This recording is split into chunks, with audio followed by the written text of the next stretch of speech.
그러니까 이렇게 쭉 연결해 보자면은 그 대선 때 여론조사를 열심히 해줬고 그게 큰 도움이 된다고 생각하니까 계속 받아봤을 것이고 근데 이거는 다 실비가 들어가는 거란 말이에요. 여론조사는. 아, 그럼요. 거기에 공임을 붙이지 않더라도 실비가 들어가는 일인데 어쨌든 내역서를 뽑아서 3억 6천을 올렸는데 돈을 한 푼도 안 받아왔더라.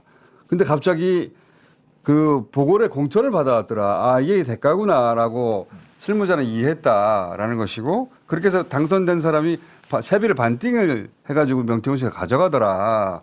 쭉 연결되죠. 그런데 이번에 이제 본선인 총선에서 공천을 못 받았다. 그래서 너무 화가 났다. 나를 이제 소홀히 대하나? 그래서 칠불사로 달려갔다.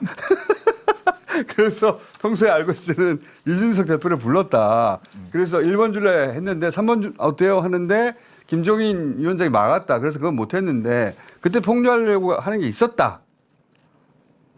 칠불사 회동에서 사실 네. 텔레만 깔려고 했던 건 아니라고 저는 알고 있습니다. 김건희 여사의 움직임을 조정한 정황이 있습니다. 조정했다는 것은 김건희 씨는 이게 주술적인 영역에서 믿음이 좀 강한 분인 것 같은데 그렇게 보입니다.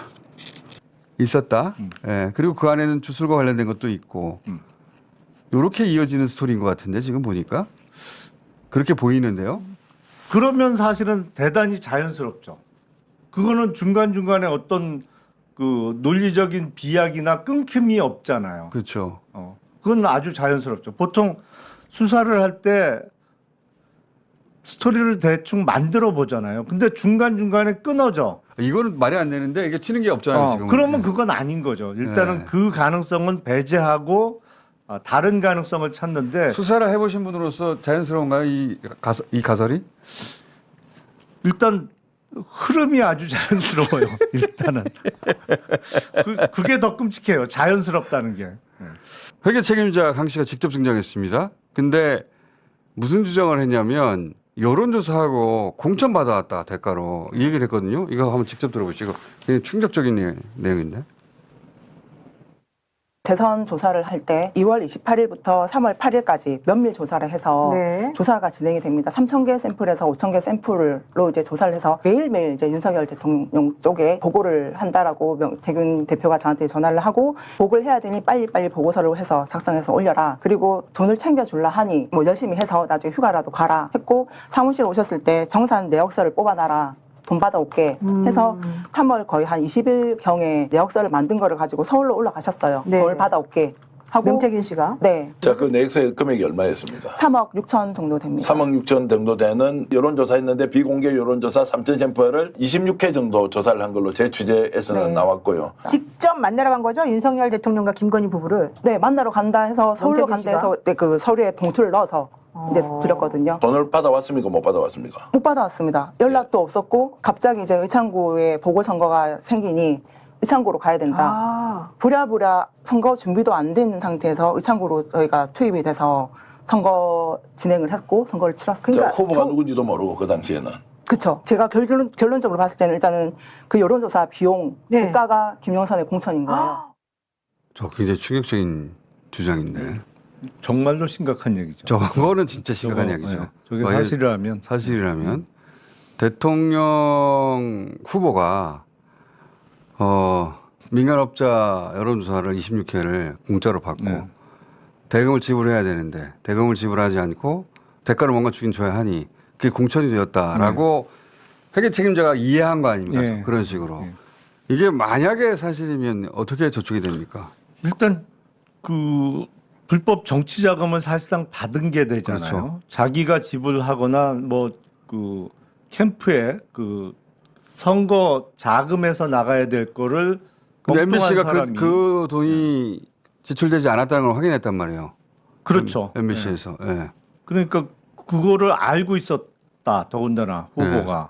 그러면 그 일단 그게 불법적으로 정치 자금을 지원받은 그렇죠. 게 되잖아요. 정치자금 위반이고. 네, 정치자금법 위반이고 저거 그 대가로 공천을 줬다? 그거는 더 큰 그거는 진짜 심각한 문제인데. 그건 더 큰 문제죠. 그리고 나서 공천을 받고 나서 당선된 다음에 그거를 보충하기 위해서 세비 반띵. 반띵을 했다? 그러니까요. 이건 뭐 여러 가지 법적 문제가 안 나올 수가 없는 거죠. 이거는 탄핵 사유도 될 것 같은데 바로. 그게 확인이 되면야 예. 그렇죠. 예, 확인이 되면.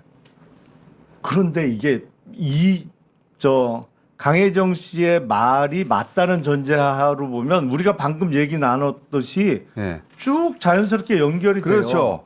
예. 그동안 왜 그렇게까지 했지가 자연스럽게 이해가 되잖아요. 아니 그러니까 세비 반띵 처음 들어보는 그런 일이 왜 일어났는지도 그렇지. 자연스럽게 거기까지 쭉 연결이 되는 상황이죠. 지금. 이 논리대로라면 강현 씨 주장이 맞다면 공천 못 받을 사람 예. 공천 받아줬으니까 세비 내 거야 반은 그 사람 입장에서도 나는 전혀 안 될 상황이었는데 만들어준 거니까 예. 반 줘도 아깝지 않다라고 생각했을 법도 하고 그리고 그렇죠. 갑자기 왜 이 명태균 씨라고는 지역의 업자 주장대로 만약에 받아온 거라면 어떻게 저걸 받아냈지? 대통령으로부터 혹은 대통령 부인으로부터 혹은 뭐 공천관리위원회로부터 이게 이제 앞에 3억 6천의 빚이 있다면 그것도 그리고 그게 공이 컸다면 그분들의 인식 속에서 그러면 그것도 이해갈 만한 그러니까 앞서 폭로가 됐던 명태균 씨와 저 강혜정 씨와의 녹취 파일에 예. 원래 그 윤핵관 뭐 YK가 그죠. 딴 사람을 밀었는데 내가 여사 통해서 예. 받아왔다고. 대통령하고 통화해갖고 바꿨다. 뭐 네. 이런 취지의 녹취 파일이 폭로된 적이 있잖아요. 그러니까 아니 명태균이라는 사람이 뭐라고 전화 한 통으로 국회의원 공천을 바꾸냐. 윤핵관 더구나 가장 힘세다는 윤핵관들 네. 제쳤냐. 그때 이제 윤핵관들이 다 작업을 해놓은 상태였는데 그리고 나서 그 다음날 실제로 발표가 되잖아요. 공천 그렇죠. 발표가. 그게 쭉 연결이 되는 거예요. 매우 의심이 가죠. 아니 그러니까 그 사건의 흐름은 상당히 그게 자연스러워요. 오히려 그 스토리가. 근데 그 스토리는 참으로 끔찍하죠. 끔찍하죠. 끔찍하죠. 그거는 아니 불법적인 정치자금 지원을 받고 그 대가로 국회의원 공천을 주고 그 공천을 왜 줬냐? 그 사람이 공도 많이 세웠고 그 사람이 많이 알고 있고 약점 지고 있으니까 할 수 없이 뭐 달라는 대로 주고 그래서 당선된 국회의원은 자기 세비의 절반을 정확하게 1원도 안 틀리게 예. 명태균이라는 사람한테 보내줬고 그걸 전달한 사람이 강혜정 씨인데 지금 공익 제보를 하고 있는 거고 그리고 이런 거라면 이게 진짜 끔찍한 거죠. 그 이후의 행동들도 이해가죠. 왜 그렇게 화를 냈느냐. 명태균 씨가 화를 나서 칠부사 가가지고 다 폭로해버리겠다고 말을 했을 정도인데 지금이야 공천 개입 안 했다고 말하고 있지만 그 화가 났다고 그랬단 말이죠. 화가 났다. 터뜨리겠다 막 이랬잖아요. 네, 대통령 너무 화가 그거 났다, 터뜨리겠다. 네. 너무 뭐가 그렇게 뭐가 화가 날 일인가 이게? 대통령 부인이 단숨은 좋지만 경선해야지 이 말에 왜 이렇게 화를 냈을까? 그리고 날 너무 소홀히 대하는 거 아닌가? 그 소홀히 대하지 않았던 적이 있었다는 거잖아요. 그 전엔 안 그랬는데 그거 소홀히 대했다는 내용 좀 들어봅시다 그거. 몸이 푹 개선했는데 예, 이거는 뭐야 뭐 이제 뭐 세월이 많이 지나니까 예, 녀석해서 좀 나를 좀 너무 홀대하는 거 아니야? 예. 홀대. 그러니까 세월이 많이 지나니까 홀대하는 거라면 세월이 지나기 전에는 홀대하지 않았다는 거 아니에요. 이게 홀대하지 않은 게 이게 공천 아닐까? 이렇게 의심할 수밖에 없는 상황인데 지금. 아니 그리고 오늘 언론 보도를 보니까 명태균 씨가 사기 전과가 있더라고요. 실형 예, 전과가. 근데 그것도 오래된 전과도 아니에요. 2019년도에 그 실형 선고를 받았으니까 대선 치러지기 불과 2년 전이란 말이에요.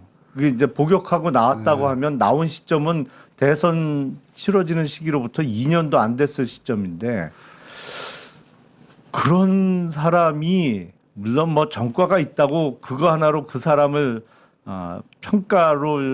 그 사람에 대한 평가를 끝내서는 안 되겠습니다만 어쨌든 그런 사람이 자기 말 한 번 안 들어줬다고 영부인에 대해서 저렇게 화를 내?